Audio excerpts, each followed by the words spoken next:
Hi, thanks for joining me. Today I have a brand new guest. Her name is Sativa, and she is here to tell us a story that's very interesting and sad at the same time about how her mother just one day disappeared. So, welcome to my show. Thank you. So, tell me a little bit about what year was it whenever your mother disappeared and what actually happened?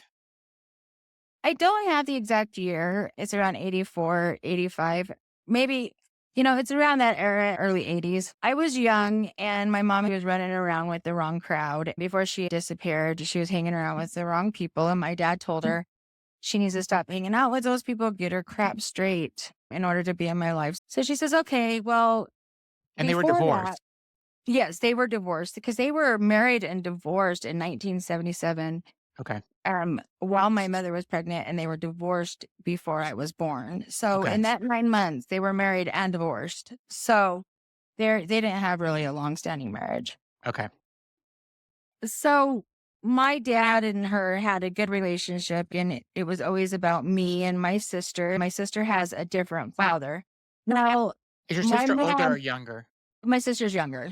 My mom, before this had happened and my dad told her to get her crap together, she still come around and she was still, she was still showed her face in our lives and she was always there.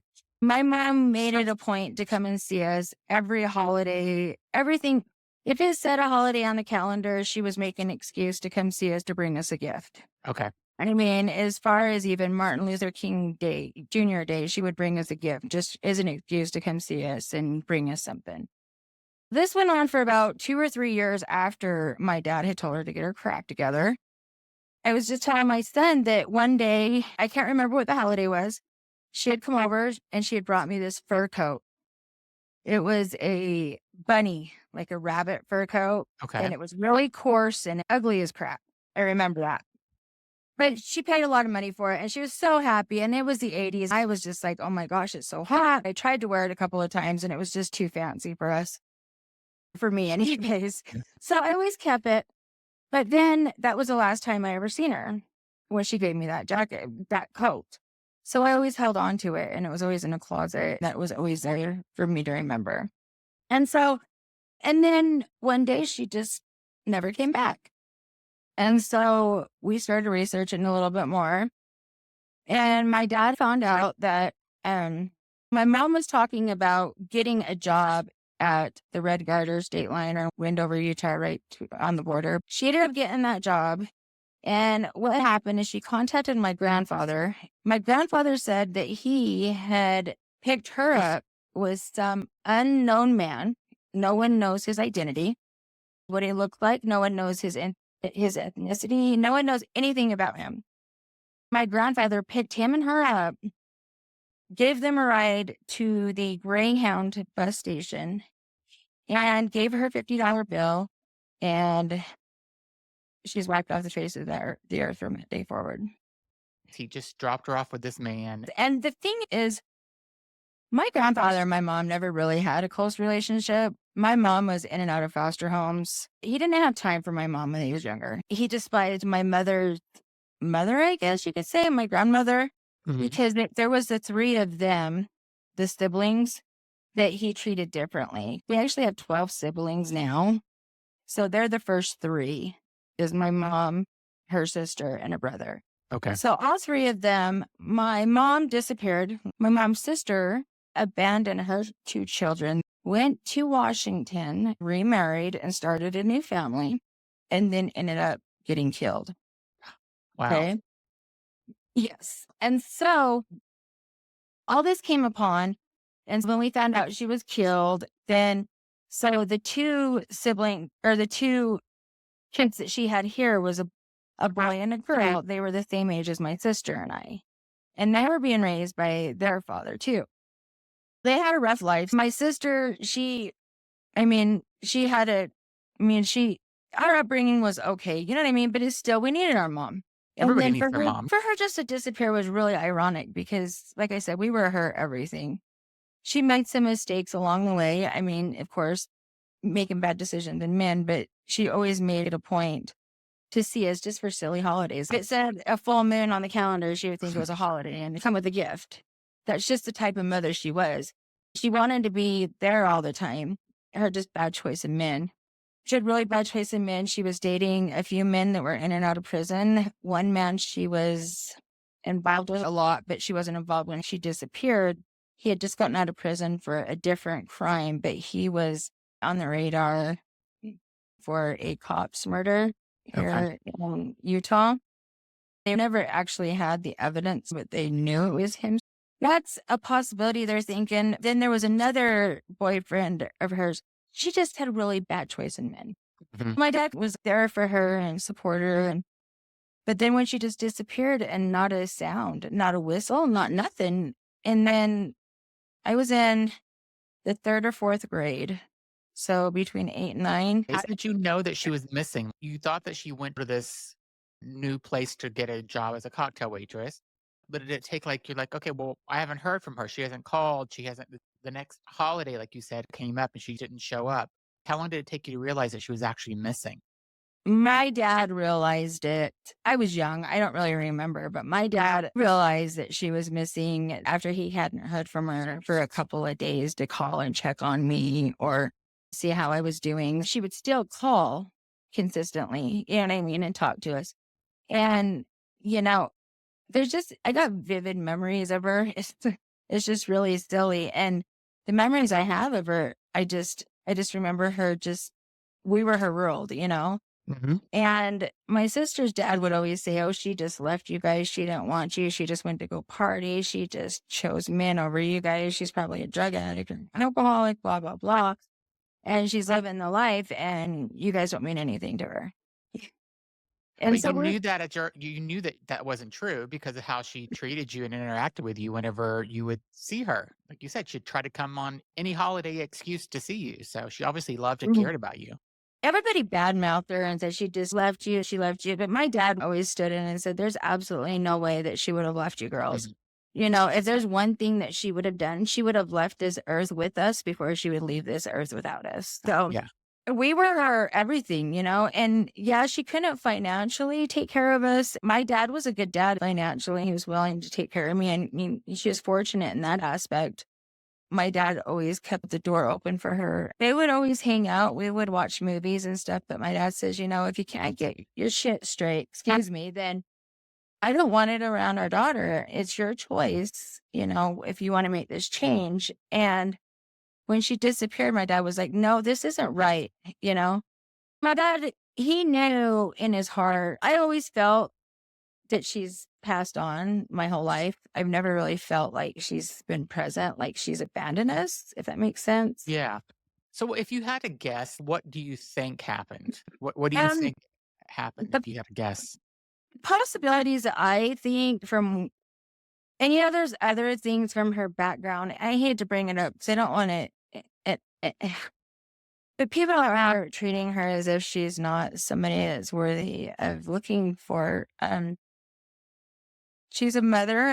I think she went to end up with this guy, and I think that the one possibility that my dad says this. I'm not going to say his name. I mean, he's dead now, but I think that he got wind that she went there with another man or something, and I feel like he may have went down there and brought her or maybe got her before she went out there. And I feel like he murdered her or she was Your murdered. father did? No, not my father. The man that we suspect, he was really obsessive with her. And he's the one that was accused of possibly murdering the cop. I And see, he was yes. out of prison in and out. He had a bad name. And the detective even asked me, she's like, "What about this guy?" And I said, "I don't know much about him." She says he wasn't a good guy, but he's dead now. But I wish I would have talked to him and he's still alive because he might have some answers. And And you she and knew you that with, and you sorry, don't know if that was the guy that she went to the bus station with. the man that we're talking about, his name is Earl. He was married to either married or they had a relationship and he was violent with her, but he's the one that she left. And that's who my dad suspects, Yeah. um, as well. I honestly feel like she may have met her demise between here and Wendover, or maybe She didn't even get on the bus. Maybe he's seen her at the train station. The thing is my grandpa, I asked my grandpa why he never reported her missing. And he says, well, she had a habit of just leaving and not coming back. It's like he made an excuse for it because he never wanted her around. You know what I mean? And that's what I felt. And he was the last one to see her. But the thing um, she disappeared in 84, 85, like I said. And my dad never reported her missing. All these years, they could have been looking for her. Yeah, so there was never a search for her where the community got together and was like looking through fields or forest or anything like that. There was nothing like that because no one officially knew she was missing. We knew she was missing, but nobody cared. My dad cared. And And is it so because then of the area that you live in, or was it because it was in the 80s and it wasn't as big of a deal we, then or something? Or what do you think? we live in Utah. My grandpa just had this resentment, you know? And I don't know, like, so whenever we asked my grandpa about it, he never had any answers. Like, he never had answers.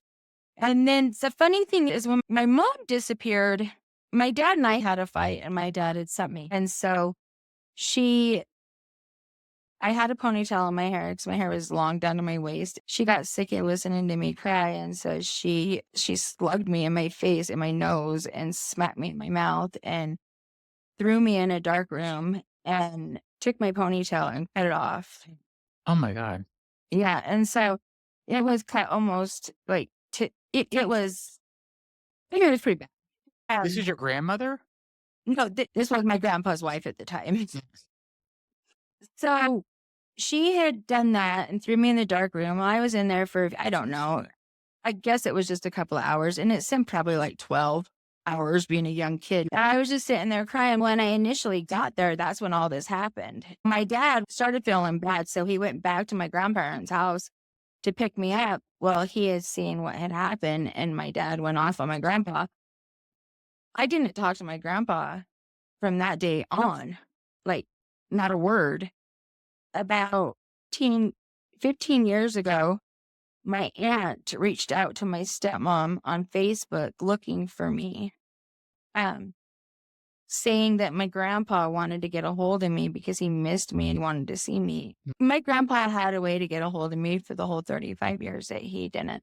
My grandfather's phone number, address was the same since my dad was 6 years old until my grandfather passed away in 2014.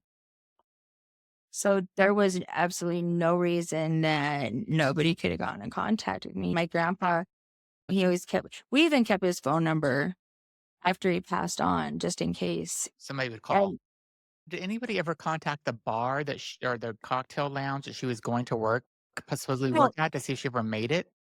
well, here's the thing is when I turned 19 or 18, 19, I just had this eerie just weight on my chest. And I was just like, because before that, I would always sneak behind my dad's back and I would write all these talk shows and stuff. And there was many times when they asked me to be guests on their show. I couldn't because I was going behind my dad's back. Yeah. But I thought I was doing something wrong. Had I told him, he would have let me. But I think I was more scared. As a young kid, I wanted answers. So I would go and do these things. And then I was watching one of these talk shows and they said, I'm sorry, I think I'm going way off of what you asked me. I No, no, apologize. it's But okay. I was watching one of these talk shows and it mentioned that the Social Security Administration, when there is a missing person, if you know their date of birth, their last known address, and their maiden name, and general information that you can put, and you can write a letter to that person and put it in a separate addressed envelope, self-addressed envelope to yourself, and they'll send or to Social Security, and they'll actually forward that letter on to the last known address to that person. Okay. And did you do that? So I did that. I waited about it was almost a year, and then I got a letter back from Social Security that says that there is no known address on file. last known address on file would have been like in 1970 some. So, and that would have been when she was in a foster home up in Orem. There's no recent activity on her social security number. There's no work, there's no address. So in 2002, I decided to file a missing persons report. Yeah. Okay. So I had called, filed a missing persons report, and I was like, I don't know what steps to take. It's been a long time, but I'm going to give you the information I've got. And so they opened a case, so on. Well, I am with my stepmom, and her and I have this wonderful relationship. And she's like, I'm just going to help you whatever I can. And I said, I just need to find her remains. I need to find where she's at so I can give her. Closure as well, right? I mean, closure is so important. Yeah, but there's never any closure, because then my mind's going to be like, who did this to her and why? And then my heart's going to be for that. There will Yeah. never be closure, but at least knowing that she's not. But, and that's what hurts. Even though I'm almost 50 years old, it still tugs and tugs on me. And I, I think without her, I've missed out on so much. I want to put it at rest, but when I filed the missing persons report, we were driving back home because we were just driving around, and I just called, and cop's like, okay. Well, she called me about 10 minutes after I made the report, and she says, well, she goes, I'm not supposed to do this. She's no, but there was last contact with her in 1998. Yeah, with her. Well, yeah, this is what she told me. With her identification, and this was the address where they had encountered her at. And Wow. so, That's a yeah, twist. it was a total twist. And inside my heart, just like stuck down in my stomach. And I was like, oh my gosh. My stepmom and I drove over there, and I just I felt like I was going to throw up. I felt like I was going to faint. And all I could do is get up, and my legs were trembling. And I walked up that door, and I knocked. I just like lost it, and I was like, my mom is this person, Vicki, and at Smock, last time she was seen here in 1998. I was, and I was like, and this was, blah, blah, blah. And they're like, sweetie, we just, this house. Oh, They had just purchased that home from the previous homeowner just the year before. The previous homeowner had passed away, and they were the original builders and didn't have any information. wow. But that means she Yeah. had a driver's license, though, in 1998. But that's the thing is she's never had a driver's license. Sorry, it was an ID. An ID, okay. Yeah, but my dad said that there's no way. Absolutely no way. But she would have had to renew her ID, but there was no renewal on her ID. So if it was a valid ID from you know what I mean? That she Yeah. hadn't renewed it according to the police. Maybe somebody had an ID with her name on it, and they were using her identity. It could have been the original ID. And there was an expiration date on it of 2000, but then they looked into it, and she doesn't have an ID. Okay, so maybe it's just The identity last theft. ID. Yeah, but still, it was the lead, where it was at. My dad says, yeah, that was around the area where my mom would hang out and stuff. And my dad's like, but there is absolutely no way that she would have not seen you guys if she was here. And I believe that 100%. And I don't believe it was her, but the twist of it. So then I called down to the Red Garter at that point, and I was like, I need to get some answers. If I have to drive down to Wendover and go to every single one of those casinos and ask, I will. But the thing is they don't keep records longer than 10 years. Yeah. It's the IRS record holding that they basically keep. So Yeah. anything past 10 years, it's not database. It's basically destroyed because there's no sense in keeping it. So because it was so long, I filed the police report in 2000. Because it was so long, there would have been no way for me to track it anyways. The situation, they wouldn't have been able to give me information. It would have had to been done through an investigator anyways. And I was just like, okay, well, I'm not even sure which casino. I just want to know if she ever made it here, Yeah. And just basically people are telling me, well, I don't know. I don't know what to tell you. But if it were their family member, they'd have something to tell me. Yeah, exactly. But, And but And has your Sorry. sister done what has your sister kind of done similar things where she's just gone and or no, it's just been Mhm. kind of you doing it on alone? As far as another thing, my mom was abandoned as a young child with her 2 siblings, the 3 of them, like I was telling you. They were abandoned by their mother, Mhm. okay? They ended up being left in the hands of my grandfather.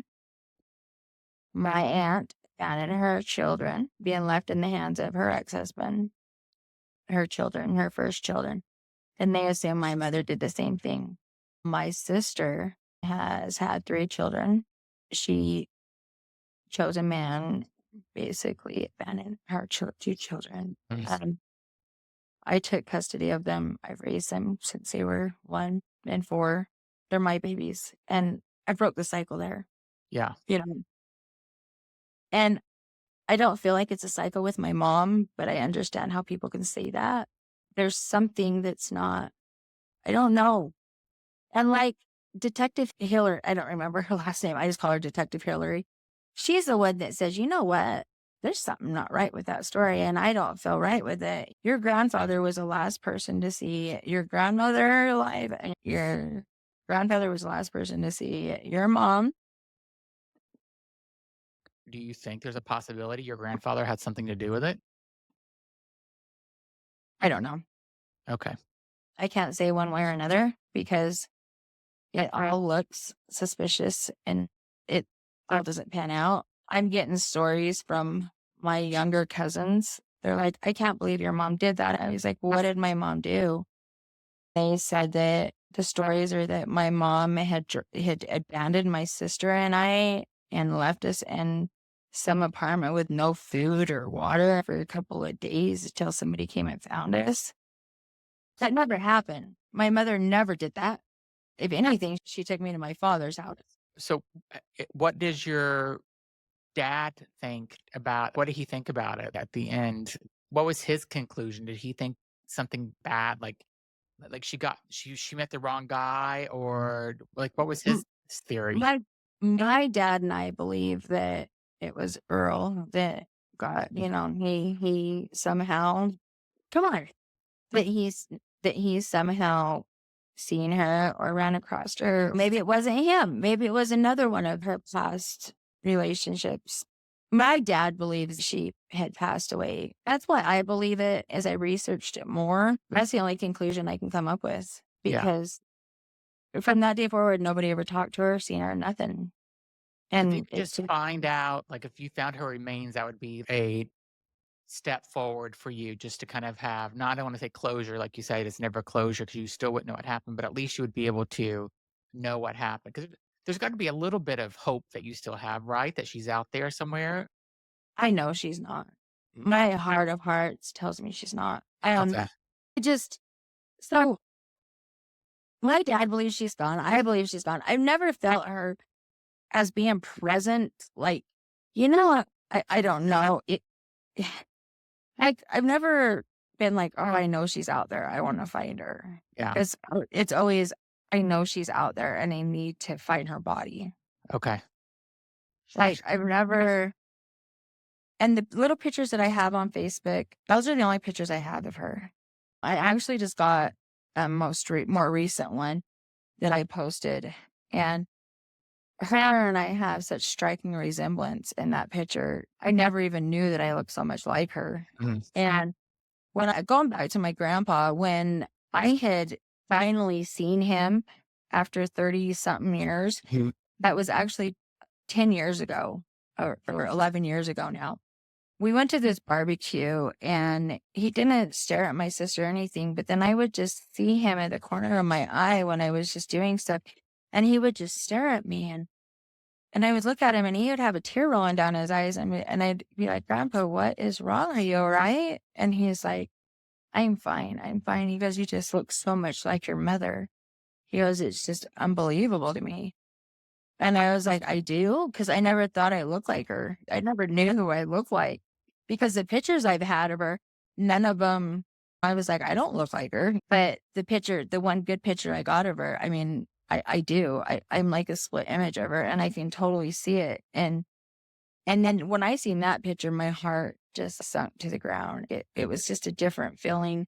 All the other pictures, I didn't feel like they were the real her. It didn't Yes. glorify her as a person.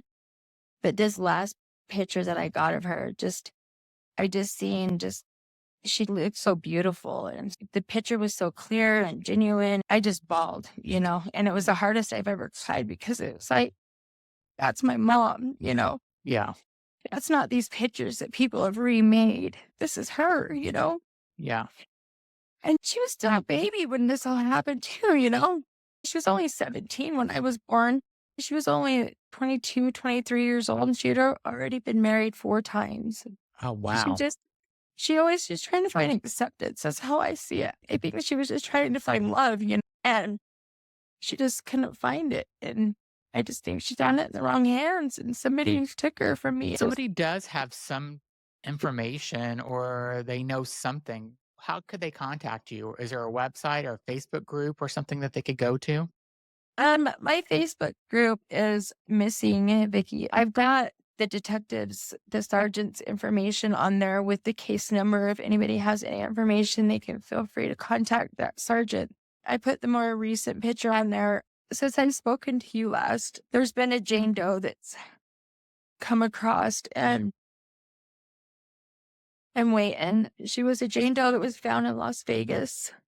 Apparently, the person who sent it to me had um, contacted the Salt Lake City Police Department about it because he or she felt like there could be a connection. You can read it on my page as well. It goes along with that. On. I'm just trying to go by what I Yeah. remember. Along the lines of there's been several calls that it could possibly be Vicki. They do a So, DNA test to see if it well, is her? I'm waiting for the detective because we're in NamUs, and unless we request the detective here to send it to Vegas to test it against a Jane Doe, it doesn't test it. I thought it was like a lottery that would Yeah. rotate, and if DNA matches, it would stick like DNA in me or something. But no, it's not like that. If it's a possible match, they actually have to send in I see. the request to test. So my DNA is in there. My grandfather's DNA is in there. I told my sister she needs to get hers in there too. They've got our DNA. That our DNA doesn't go in the system to match the Jane Doe's. The Jane Doe's have to come to our DNA to see if they're matched. It was heart wrenching when I found that out because I thought, oh, well, all these Jane Does, they've already been tested. It's none that's laying there that hasn't been Yeah. identified, which is so far from the truth. I guess there was another Jane Doe found in a body of water around the time she was missing. And she had been saturated for so long. They didn't have bone structure. And Oh, wow. like to identify her, the only identifying things that they really had on her was skeletal, but there was jewelry. And so they were asking me, what kind of jewelry was she wearing? I was like, I have no idea. And I asked my dad's like, I don't know. And I was like, well, I can give you an idea. I'm sure it was silver turquoise. There's no way to test DNA or anything on that Jane Doe. So, Plus, it didn't exist back then either. If they did find her back then, there would but, be no way to but do it. well, the one that we're going on Vegas was found in 84. And they have DNA on her because she was found in water. Mhm. It concluded that all DNA was lost. There Yeah. was nothing there. It just breaks my heart. And my dad feels like she's gone. I feel like she's gone. I thought she's in between here and Nevada somewhere. So that one in Vegas, that could possibly be her. I'm sick about it. I don't know what to do. I don't know where to go at this point. If it is her, the detective mentioned that they'd had a lot of calls, but something about the eye color, which is odd because even the picture on the flyer, the eye color is blue. My mother's eye color was green, but her and I's eye color was the same because mine are blue, but will turn green.